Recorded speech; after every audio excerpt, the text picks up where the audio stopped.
Bonjour, welcome to French Made Easy with me, Rakhi Sachdev.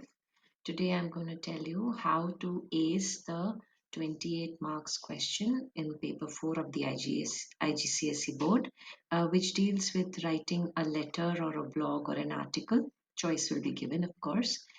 So here you're going to learn about all the tips, all the things that you need to include in your article and blog or letter, and certain words that you should use, certain structures that you should use to get the maximum marks that you can. So let's get on with it.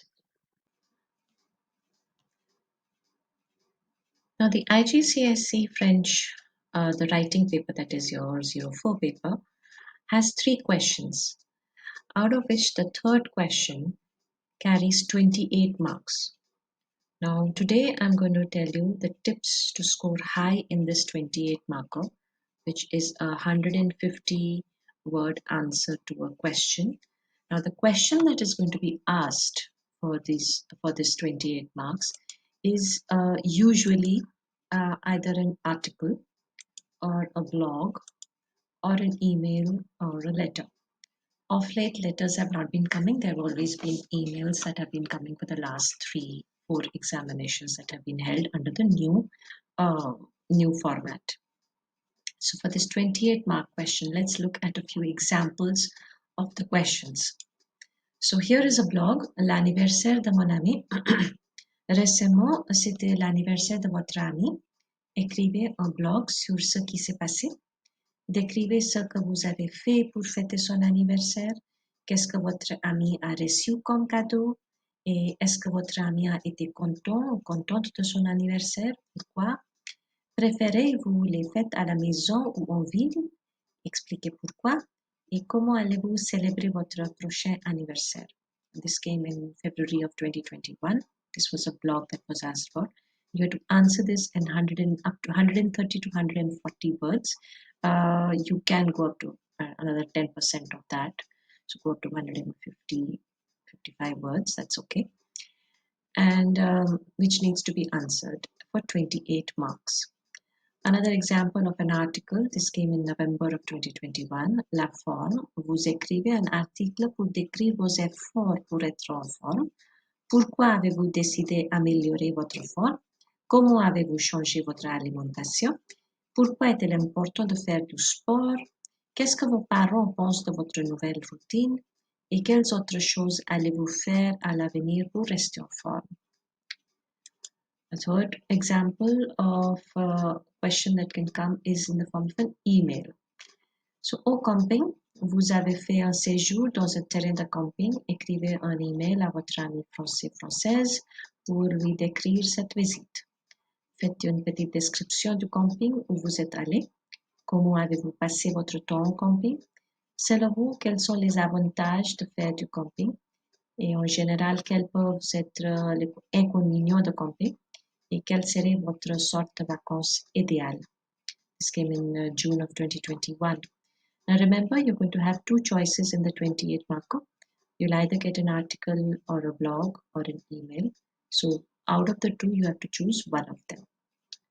So it'll be either article or a blog, article or email, blog or an email, etc. Now the format of an email is normally the from whom is it coming to, a and objet. But we do not use this in the CIE examination. C'est pas nécessaire. We use the a and objet when we are doing the HSC examination, but not for the IGCSE. So for the IGCSE exam, the format of an email will be simply share followed by the name. Do not write down the objet, etc. The format of the letter or the email is as follows. So you will write on share followed by a name. Usually they always say write a letter to your friend in France, or vous êtes en France, écrivez une lettre, etc. So if it is to your French friend, write a French name. If it's to your parents, write on share, maman, papa, etc. And then start off with immediately with the first bullet point. We do not need to write down how are you, hope things are okay. No need to do all that. Just start off with the first bullet point. Try and put all the bullet points in different paragraphs. So you'll have 5 bullet points at the most. Try and put them all into at least 3 paragraphs. So some of them will be very short. For example, if the question is qu'est-ce que tu quand et avec qui es-tu allé au camping, par exemple? When and with whom did you go? So that's a short answer. Je suis allé la semaine dernière avec mes amis. C'était génial, and that's it. So it's too short to be made into a paragraph, so you can add it to the next bullet point as well. But at least 3 paragraphs should be made. So once we have put all the bullet points in different paragraphs, try and keep it to 3, not more than that, in our email. Then we have to end it. Now when we are ending it, you can't be very abrupt and just say peace or ami calmo and then write your name. So to make it less abrupt, what I always advise all my students is to use the last bullet point and ask a question with it. So, et toi, quel serait ton vacances idéal? Because the whole letter has been about vacations, and the last point was quel serait ton vacances idéal, and you answered it. Mon vacances idéal serait peut-être à la montagne or whatever. And then you use that same line to ask the question to your friend. So, in you, what would be your ideal vacation? And then you put the amicalmo or bis or bisu and then the name. So this is how you would end the letter. Now these tips are very important and it should be included in your text. The first being the tense used. Make sure that you write down next to each bullet point the tense which is used and answer the bullet point in the same tense. If it is passé composé question, answer should be in passé composé or imparfait. If it's a future, use any form of the future and answer it. Description. Now, certain bullet, I think the second or the third bullet point always has a description, is a descriptive question. So when you're answering a description descriptive question, then ensure you use at least 3 different activities along with an opinion. So using structures like après avoir slash être plus past participle or avant the plus infinitive elevates your answer. It sounds better and it kind of makes it stand out. Example, décrivez ce que vous avez fait pour fêter son anniversaire. So, nous avons plaisanté. Après avoir joué des jeux de société, on a regardé un film. Avant de manger le gâteau, on a chanté la chanson d'anniversaire. So here you have 3 to 4 activities that you can say. So we joked around, and after having played some table games, we watched a movie, and before eating the cake, we sang the birthday song. So this is much better than saying, okay, j'ai fait blah blah blah, or d'abord on a fait this and that. So this is very concise, and après avoir joué and avant the plus infinitive are structures which the examiners love. It's a standout structure. So please do use it whenever you're using, whenever you have to answer a point on description. Using a variety of subjects. Now, do not constantly answer using je because it sounds like a list being read out, especially when we are doing talking about activities that you are doing or you have done. So, again, the same example, ce que vous avez fait pour fêter son anniversaire. So you can say on a mangé, tout le monde a chanté et nous avons plaisanté avec des amis. So this is much better instead of saying j'ai mangé, j'ai chanté, j'ai plaisanté avec mes amis. So by including and changing, including other people and changing the subject, it sounds much better.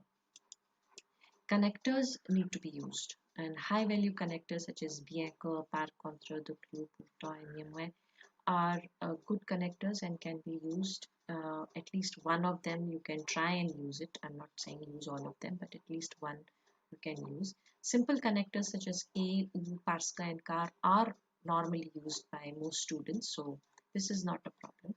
But high value connectors should be used. The next thing that we need to include is intensifiers.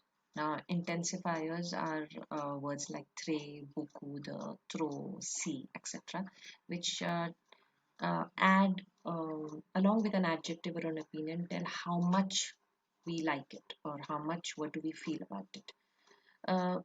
So, c'est très amusant is much better than just saying c'est amusant. Il y avait beaucoup de ballons colorés partout. On a mangé trop. Et tout le monde a dansé, mais je la trouvais si ennuyeuse. So everybody danced, but I found it so boring. So instead of saying I found it boring, I found it so boring sounds much better and shows that uh, you can write down your range of language is much higher than the rest of your contemporaries.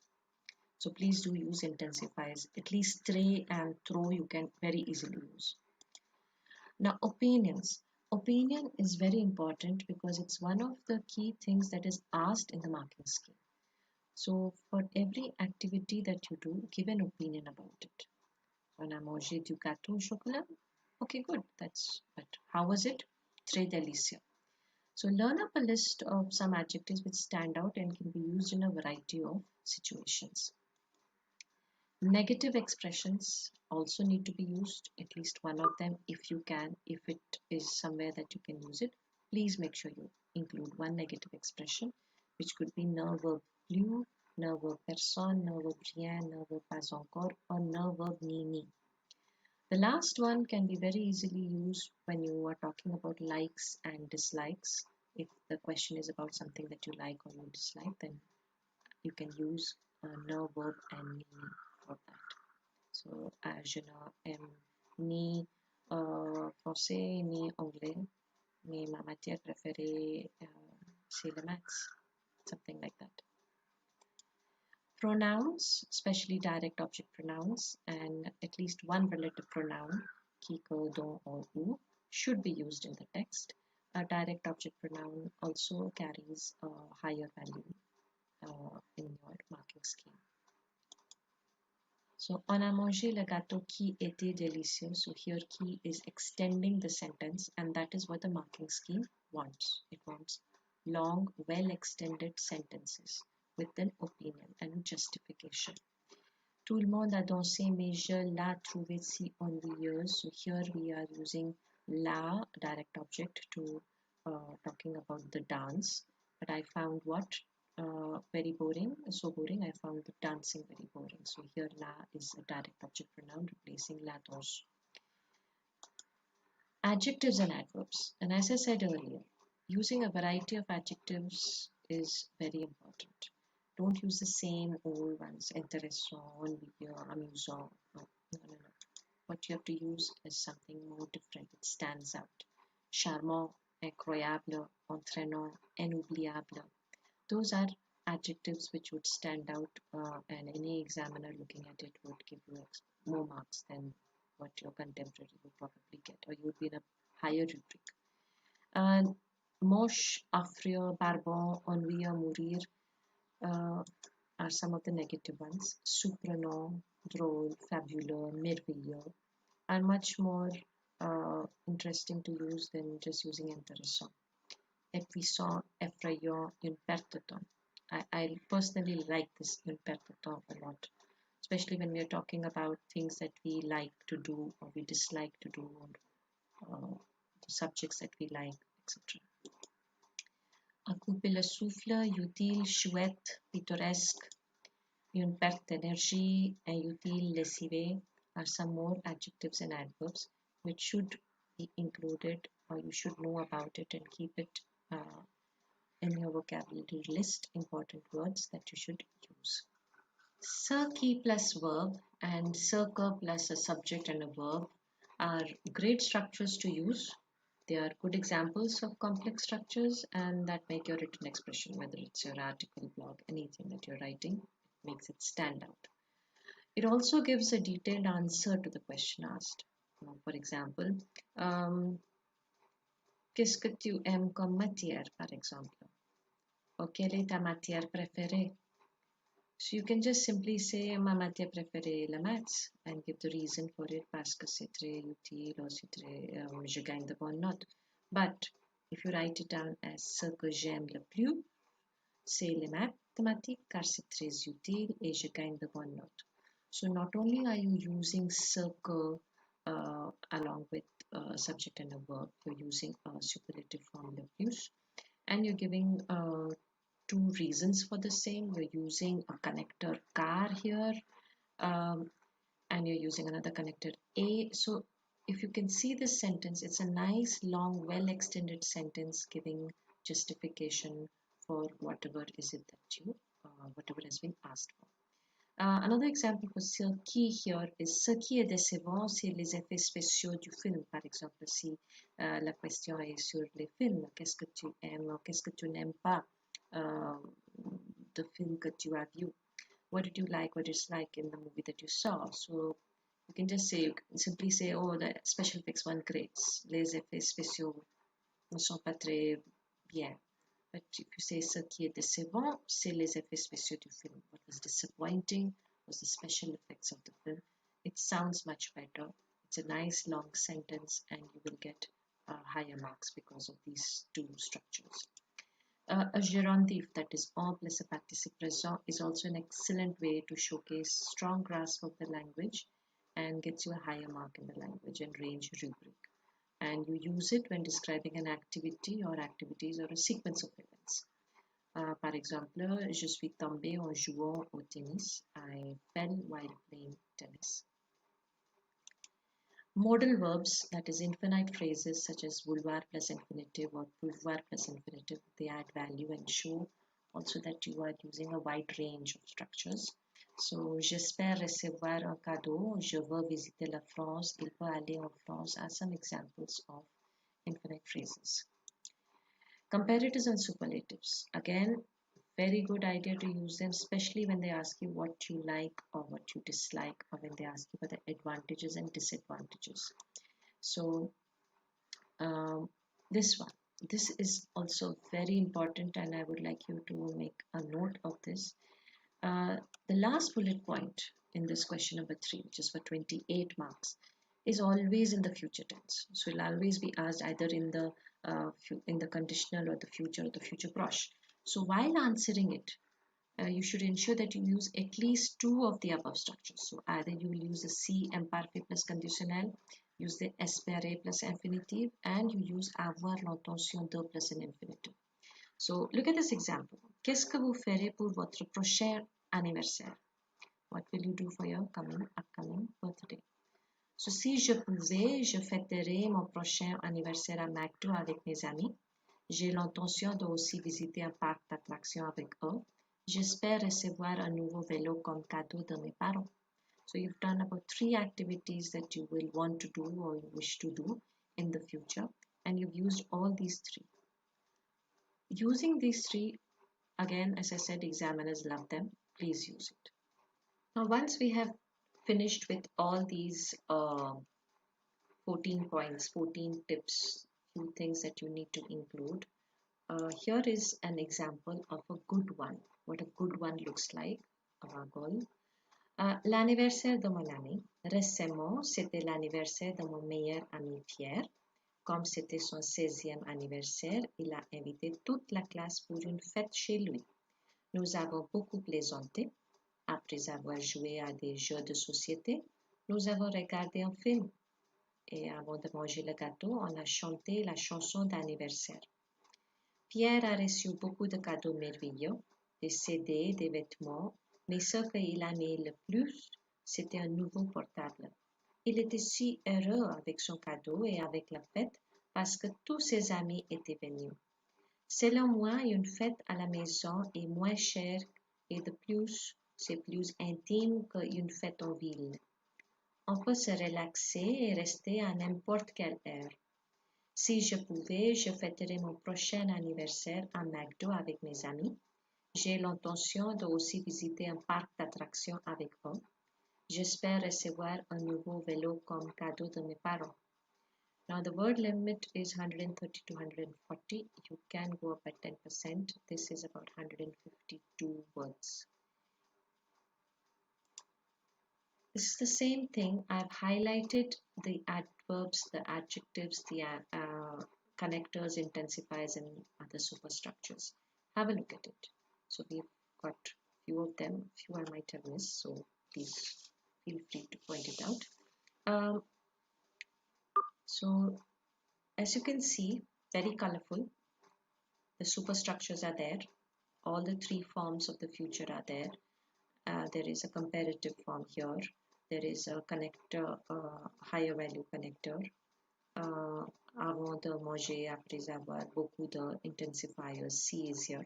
So if you use things like this, it will make your written expression stand out, and you can easily, very easily get the highest grade possible. So bonne chance. If you wish to write your own version of this particular question, there are 3 questions which I shared earlier, which I shared in the beginning of the video, the article, the blog, the email. You can attempt any of those and send it and post it in the comments. I would love to hear from you. And bonne chance pour les examens. Au revoir. These are the common mistakes that we need to avoid while writing our IGCSE paper 4 in French. So the first thing that you should remember is the tense of each bullet point. So while reading the question paper, write down the tense of each bullet point next to it and answer the bullet point in the tense which is used in the question. It has been observed many times that some students read the question, it's written in the past tense, passé composé, imperfect, etc. and the answer is in the present tense. So please make sure that you write down the tense of each bullet point next to it when you get the question paper and answer it also in the same tense. The second thing to remember is the agreement of the past participles of verbs. Ensure that only the past participle of verbs that use être as an auxiliary verb agree in gender and number. This obviously includes all reflexive verbs and the verbs in the Mrs. Van de Trapp list. Verbs that use avoir as auxiliary verbs do not agree in gender and number, except of course if you have placed a direct object pronoun before the auxiliary verb. So before you hand in over your paper, go over it and check out especially those sentences where you've used the past tense. If the auxiliary verb used is être, make sure that there is an agreement of gender and number of the past participle with the subject. If it is the verb avoir, check that if there is a direct object pronoun used, then only there is an agreement of gender and number of the past participle, otherwise with the direct object, not with the subject, and then go on ahead. This is another word where we have a lot of mistakes coming forth in the answer scripts. Beaucoup de. Now, adverbial quantities such as beaucoup, assez, peu, trop are always followed by de, de, or de apostrophe, irrespective if the noun that follows is in the plural. It has been noticed that students write on des, etc., when the noun is in the plural. So, il a beaucoup d'argent, il a beaucoup de devoirs, il a peu de temps, il a trop de jouets. In all these cases, we will use only beaucoup de or beaucoup followed by d apostrophe if the word after that begins with a vowel. So argent begins with a vowel, that's why we have d apostrophe. Il a beaucoup d'argent. Devoir is in the plural, but we do not write down as des here, they, but we write il a beaucoup de devoir. So please make sure you do that whenever you're using the beaucoup de. Certain verbs also have to be paid attention to. The first amongst them is the verb jouer. The verb jouer always uses o when talking about a sport. So, je joue au golf, je joue au tennis, je joue au cricket, etc. And when jouer is used to describe or express playing a musical instrument, then we use du, de la, de l'apostrophe, and they. So when I want to say I play the piano or I'm playing the guitar, then I will say je joue de la guitare ou je joue du piano. So please remember, jouer plus a sport is jouer au, and jouer plus instrument of music will be du, de la, de l'apostrophe, depending on the gender of that particular musical instrument. The next verb that we need to remember is the verb visiter. Now the verb visiter will not be used when you wish to say that you're visiting somebody. To visit someone, we use the verb rendre visite à quelqu'un. So when you in the question paper, many times it comes, what did you do there? And you want to say, oh, I visited my friend or I visited my grandparents. So when you want to wish to visit somebody, you will use rendre visite. So j'ai visité mes amis, that's wrong. Mais j'ai rendu visite à mes amis, c'est correct. And use visiter to talk about visiting a place. So you want to visit a monument, visit a church, visit a country, yes. But visiting a person, we'll say rendre visite. So j'ai visité une église, mais j'ai visité mes amis, that's wrong. So keep these tips in mind when answering your question paper. Merci.